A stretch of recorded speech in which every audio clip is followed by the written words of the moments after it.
दोस्तों नमस्कार, सुप्रभात, गुड मॉर्निंग। आज के 19 सितंबर 2022 के संस्करण में आपका स्वागत है। मैं नीलम कुमार सिंह आज प्रातः की खबरों के साथ आपके सामने उपस्थित हूं और शुरुआत करते हैं कानपुर की खबरों से। सबसे पहले कानपुर में जो गंगा के कछार का इलाका है जिसमें गंभीरपुर सिंहपुर एरिया आते हैं, वहाँ पर अवैध कॉलोनियों का काम तेज़ी से जारी है। लोगों ने अपने उन क्षेत्रों में जो कि खेत है, खेतों में कॉलोनियाँ काटकर आवासीय परिसर बनाने का काम प्रारंभ कर दिया है। ये बहुत सोचनीय है क्योंकि गंगा नदी ने अपना कैचमेंट एरिया छोड़ा है, थोड़ी जगह छोड़ी है। इसका ये तात्पर्य बिल्कुल नहीं है कि वहाँ पर कभी भी बाढ़ नहीं आ सकती। इसी प्रकार की गतिविधियों के कारण बाढ़ और सूखा जैसी घटनाएं घटती रहती हैं। केडीए ने इन कॉलोनियों के ऊपर अपनी नज़र टेढ़ी कर ली है और इन कॉलोनाइजर्स के ऊपर नोटिस देने की तैयारी की जा रही है। मैं यहाँ पर विशेष उल्लेख करना चाहूँगा कि ये कॉलोनाइजर काम को प्रारंभ कैसे कर देते हैं और इसमें भी प्राप्त समाचार के अनुसार इसकी जांच कराई जा रही है। पत्रावल या केडीए के पास है। अगर कोई अब तक कोई पत्राचार हुआ है या अन्य कोई बात हुई है तो इसकी पूरी जानकारी केडीए के पास होगी। जब केडीए के पास समझ जानकारी है तो फिर जांच किस बात की कराई जाती है और किन अभिलेखों को उन कॉलोनाइजर से मांगा जाता है। जहाँ तक मैं समझ पाया हूँ शायद खबर के चलते केडीए अन्य प्राधिकरण भी प्रयास करते हैं कि अगर कोई समझौता हो जाए तो ठीक है, वरना कार्रवाई तो करनी ही है। मैं इसके बारे में कोई स्पष्ट नहीं कह सकता, लेकिन कुछ भी हो सकता है। दूसरी जो खबर है वो यूपी सीडा से है। एक बहुप्रत्याशित योजना जो लगभग 7 वर्ष पूर्व प्रारंभ की गई थी। ये परियोजना वैसे तो उन्नाव जिले का हिस्सा है, लेकिन ये कानपुर से ज़्यादा नज़दीक है और कानपुर से इसको जोड़ने की भी बात कही गई थी। एक पुल बनाने की बात थी, सरसैया घाट और ट्रांस गंगा शहर को जोड़ेगी। ये हाईटेक सिटी प्रस्तावित है और इसके बीच से 200 गांवों के लोग आते जाते रहे हैं। यूपी सीडा के अंतर्गत ये परियोजना है। इस परियोजना में आवासीय और औद्योगिक सभी प्रकार के प्लॉट उपलब्ध हैं या बने हुए हैं। अब उपलब्ध कितने हैं मैं नहीं कह सकता, लेकिन इनसे जो आवागमन की सुविधा थी या आवागमन लोग करते थे उनके ऊपर प्रतिबंध लाया गया है, क्योंकि ये परियोजना अब तेजी से आगे बढ़ रही है। यद्यपि इसको बहुत पहले पूरा हो जाना चाहिए था, लेकिन अनेकों कारण हैं जिसकी वजह से परियोजना पूरी नहीं हो सकी। इसमें कदाचार से लेकर और भ्रष्टाचार तक सभी तरह की चीज़ें सामने आई। क्या हुआ, एक विस्तृत अगर चाहूँ तो मैं इसकी एक विस्तृत रिपोर्ट बना सकता हूँ, लेकिन ये पुरानी बात है, इस बारे में जाना नहीं चाहता। फिलहाल इस खबर पर केवल इतना ही। अगली खबर हरदोई से। गलतफहमी बहुत ख़राब चीज़ है। गलतफहमी चाहे किसी को हो, किसी भी प्रकार की हो, ये हमेशा नुकसान देती है। हरदोई में एक ट्रक बेहटा क्षेत्र में कीचड़ में फंस गया। कीचड़ में फंसने के बाद जब ड्राइवर उसको कीचड़ से निकालने का प्रयास करता रहा, उसी दौरान ट्रक में से कुछ बंडल बाहर गिर गए। ये बंडल लोगों ने समझा कि नोटों से भरे हुए हैं, जबकि ये नोटों से भरे हुए नहीं थे, नोटों की कतरन से भरे हुए थे। ऐसे में गलतफहमी हो गई। लोगों ने समझा कि ये बड़ा मामला है और ये ट्रक नोटों को लेकर जा रहा है। इसे गलतफहमी नहीं होनी चाहिए। किसी प्रकार की गलतफहमी बहुत परेशानियां खड़ी कर सकती है। अब चलते हैं कानपुर देहात।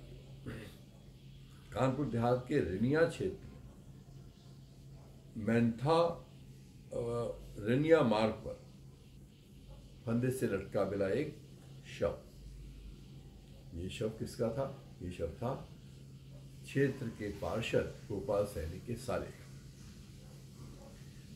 बड़ी अजीब सी बात है।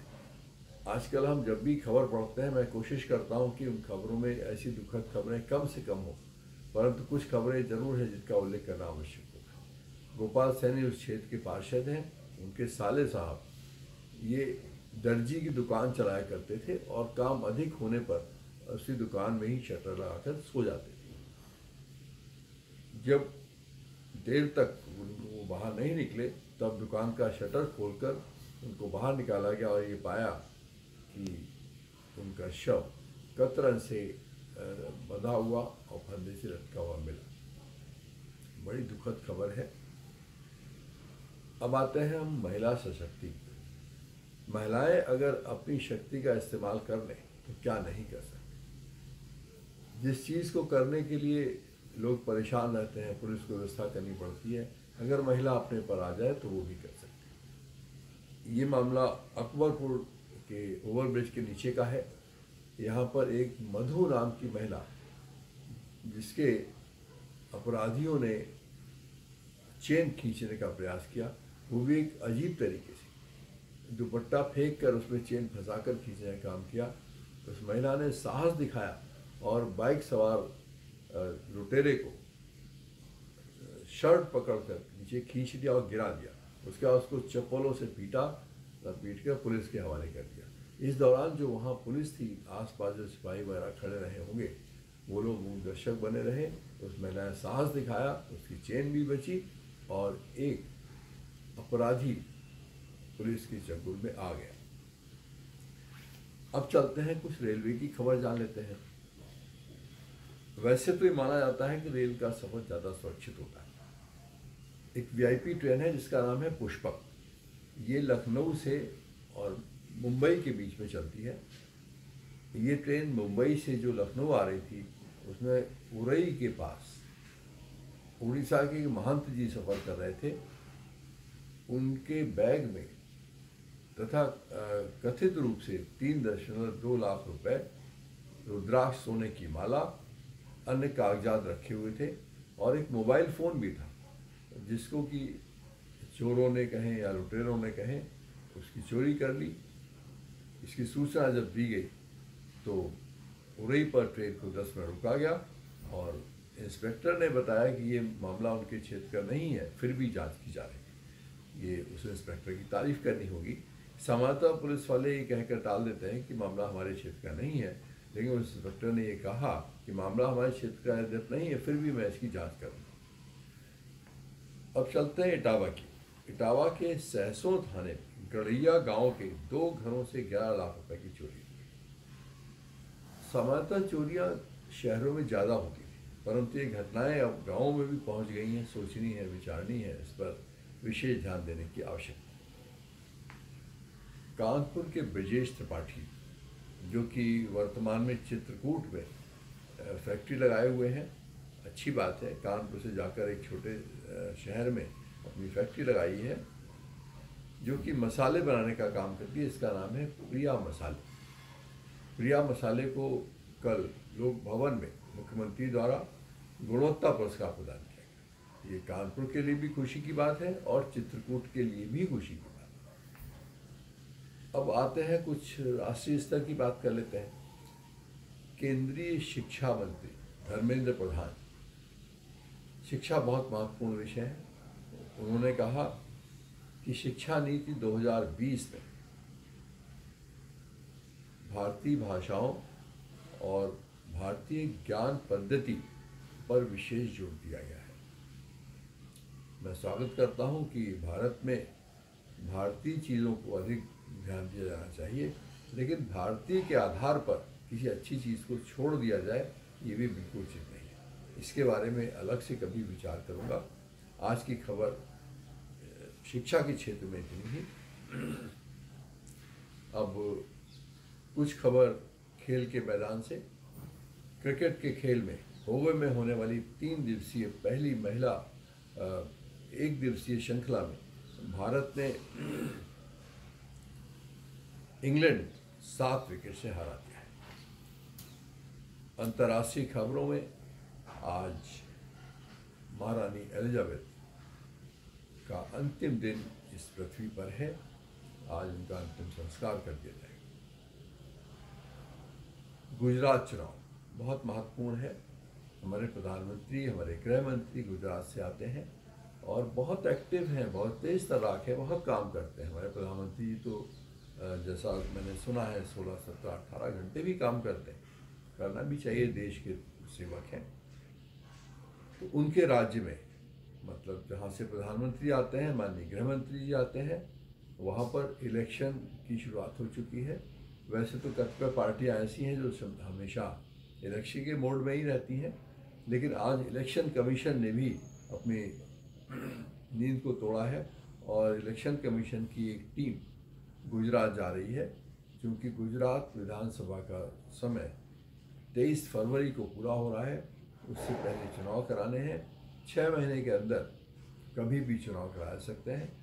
इलेक्शन कमीशन इसका जायजा लेगा और निर्णय करेगा आगे क्या कार्रवाई करनी। एक और राजनीतिक खबर है, दादर नगर हवेली तथा दमन दीव में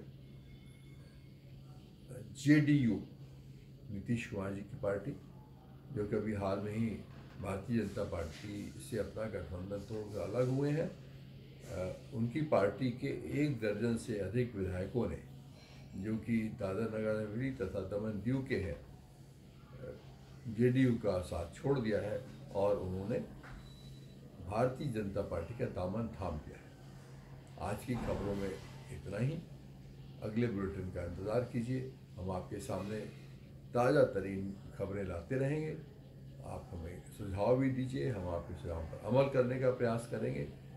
इसी के साथ मैं पुनः अनुरोध करूंगा कि आप हमारे चैनल को सब्सक्राइब करें, शेयर करें, बेल आइकन दबाएं और ज़्यादा से ज़्यादा लोगों तक इन खबरों को समय पर पहुंचाएं।